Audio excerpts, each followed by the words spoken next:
നമസ്കാരം. വ്യഭിചാരത്തിന് സ്ത്രീകൾക്കുള്ള ശിക്ഷ കല്ലെറിഞ്ഞ് കൊല്ലൽ തന്നെയാണ് എന്ന് വ്യക്തമാക്കിയിരിക്കുകയാണ് താലിബാൻ. വ്യഭിചാരം നടത്തുന്ന സ്ത്രീകളെ പരസ്യമായി ചാട്ടവാറിനടിക്കുമെന്നും അതിനോടൊപ്പം കല്ലെറിഞ്ഞ് കൊല്ലുമെന്നും വ്യക്തമാക്കിയിരിക്കുകയാണ് താലിബാൻ മേധാവിയായ മുല്ല ഹിബതുല്ല അൻസുബ.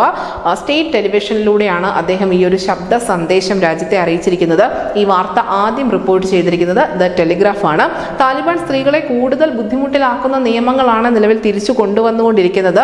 അധികാരത്തിലെത്തിയപ്പോൾ എന്തൊക്കെയാണോ താലിബാൻ മുന്നോട്ട് വെച്ച ആശയങ്ങൾ അല്ലെങ്കിൽ പുരോഗമനപരമെന്നൊക്കെ തോന്നിപ്പിക്കുന്ന ചില ആശയങ്ങൾ താലിബാന്റെ ഭാഗത്തു നിന്നും ഉണ്ടായിരുന്നുവെങ്കിൽ പോലും ഇപ്പോൾ അതിൽ നിന്നൊക്കെ വിഭിന്നമായാണ് താലിബാൻ ഭരണകൂടം പ്രവർത്തിച്ചുകൊണ്ടിരിക്കുന്നത്. നേരത്തെ സ്ത്രീകൾക്ക് ബുർഖ നിർബന്ധമാക്കുകയും വിദ്യാഭ്യാസം നിരോധിക്കുകയും ഒക്കെ താലിബാൻ ചെയ്തിരുന്നു. പിന്നാലെയാണ് കല്ലെറിഞ്ഞ് കൊലപ്പെടുത്തൽ ശിക്ഷ ഉൾപ്പെടെ പ്രഖ്യാപിച്ചിരിക്കുന്നത്.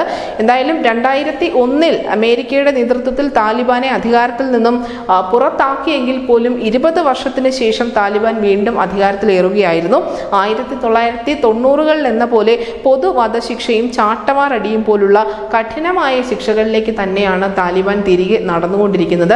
നമുക്കറിയാം, ഇന്ത്യ ഉൾപ്പെടെയുള്ള രാജ്യങ്ങളുമായി അടുക്കാനുള്ള തീവ്ര ശ്രമങ്ങൾ താലിബാന്റെ ഭാഗത്തു നിന്നും ഉണ്ടായിരുന്നു. പക്ഷേ ഇത്തരത്തിലുള്ള കാടൻ നിയമങ്ങൾ അവതരിപ്പിക്കുന്ന ഒരു ഭരണകൂടവുമായി കൂട്ടുകൂടാൻ ഒരു രാജ്യവും ആഗ്രഹിക്കില്ല. അത് തന്നെയായിരിക്കും ഇന്ത്യയും പിന്തുടരാൻ പോകുന്നത്. എന്തായാലും താലിബാന്റെ ഈ പ്രഖ്യാപനത്തിനെതിരെ മിക്ക ലോക രാജ്യങ്ങളും ശബ്ദമുയർത്തുന്നുണ്ട്. News desk India Malayalam.